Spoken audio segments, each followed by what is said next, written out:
In his mind, the force behind the change wasn't rebellion, but the gang's deepening involvement in the drug trade. We went from the weed to mixing.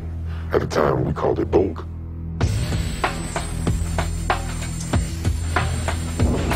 By 1997, Zoe Pound had a favored method of getting drugs: pirating boats that smuggled Colombian cocaine. The Colombians started setting up a hub in Haiti because they saw an opportunity to get their drugs to the United States through using these Haitian vessels. The Miami River, with its miles of winding waterways and numerous available docks, was a natural setting for the smugglers. It was easy. Come in, offload, and everybody's happy. It also offered easy pickings for Zoe Pound. Crew members that fought the pirates were beaten, tortured, and sometimes killed.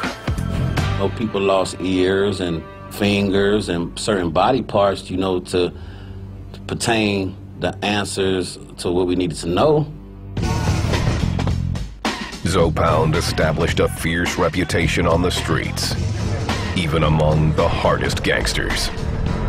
I have not found a group that's not afraid of them. Our Latin groups I tease with, why don't you set up shop back here? And they'll look at me and are you nuts? Those Haitians will kill you. One Haitian gang, the Street Action Posse, or SAP, tried to challenge Zoe Pound and paid a heavy price. Yeah, a little bird flew over to us and told us that they was gearing up to come kill us. And they came and got what they asked for. February 8th, 1996. SAP triggered its attack on Zoe Pound. They planned a hit on the Zoe Pounds, an ambush. For some reason, the Zoe Pound had gotten wind of this. Someone had tipped them off, and they laid an ambush waiting for the SAP boys to show up. They had nothing better to do but try to with some who was doing some real who was getting some real money, and they wanted part of it. When SAP rolled into Zoe Pound's neighborhood at North 56th Street and Miami Place, a fierce gunfight erupted. They done shot at some of my boys, whatever, and we done retaliated, shot at them. 22-year-old Rovington Roll was one of the SAP gangsters involved. He jumped out of the car to get a better position and met a hail of Zoe Pound bullets. The driver stayed as long as he could, and he pulled off while the dog was trying to go back in the car.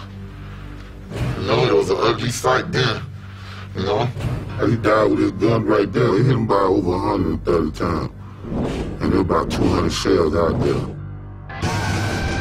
It turned to corned beef hash, man. Breakfast. The SAP boys left Roll to die on the street. They just left him behind. No one stayed around to render him aid. Miami police got a tip that one of Zoe Pound's leaders, Macazo, may have been the trigger man who fired the fatal shots. One individual told me that it was in fact Macazo that actually shot Mr. Roll, as Mr. Roll was actually trying to flee. But that was never confirmed. No one from Zoe Pound, including Macazo, was ever charged in connection with Roll's death. The reason? They were a violent group, a violent gang, but nonetheless, in this particular instance, they were ambushed. Zoe Pound remained firmly in control of Miami. There wasn't no problem because we wiped that problem out as soon as it came up. Miami, 1996. Zoe Pound, the most secretive and violent Haitian gang in the city, was operating out of its headquarters on 56th Street, or the 5-6. When you had to come through 5-6, you had to put your window down to identify yourself. If not, your get shot up, and you couldn't ride around 2 times. Your to get shot the up. Zopound didn't care where they staged their shootouts or who might be killed. One notorious incident took place near a North Miami Beach swimming pool.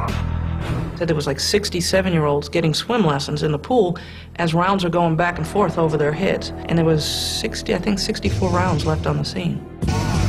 Some members of Zopound publicly deny they are a gang, claiming police are unfairly branding them. They put the label on us as far as being a gang, but that's not what the movement was about. It was just about standing up for our people, making a way for our people.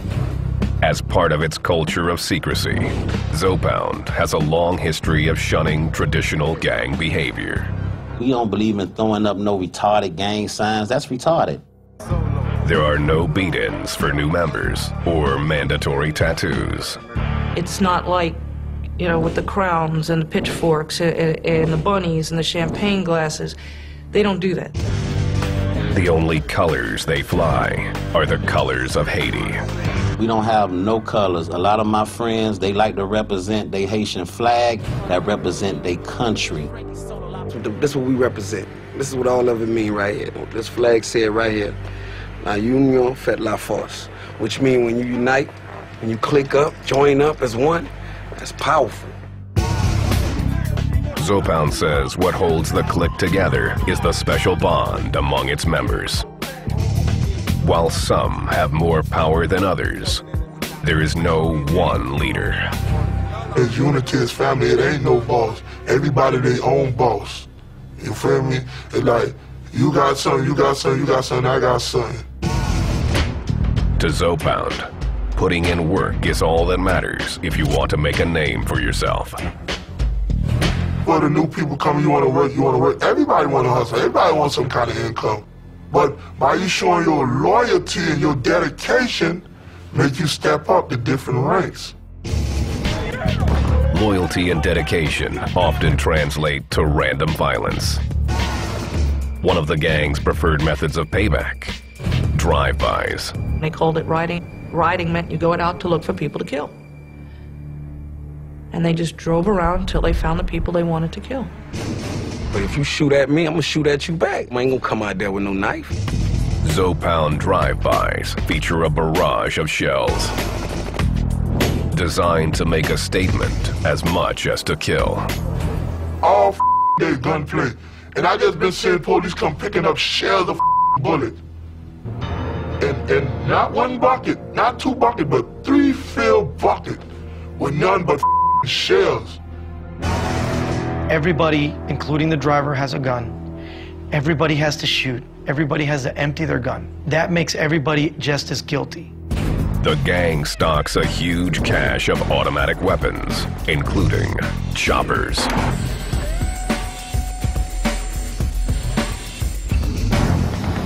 And they say the chopper, because whatever comes in the way, get chopped up. That gun is an epitome of power. It shoots a big round and does a lot of damage. That's a weapon of choice. Zopound doesn't always simply shoot their enemies or victims. Torturing them is often more effective. They have learned that violence controls people. If you're terrified of me, I'm going to get what I want, one way or the other. Zopound finds frightening new uses for common household items. People that was with me, whatever, they done plugged up the iron. You know, if you wrinkle, we'll straighten you out. You know? Get the iron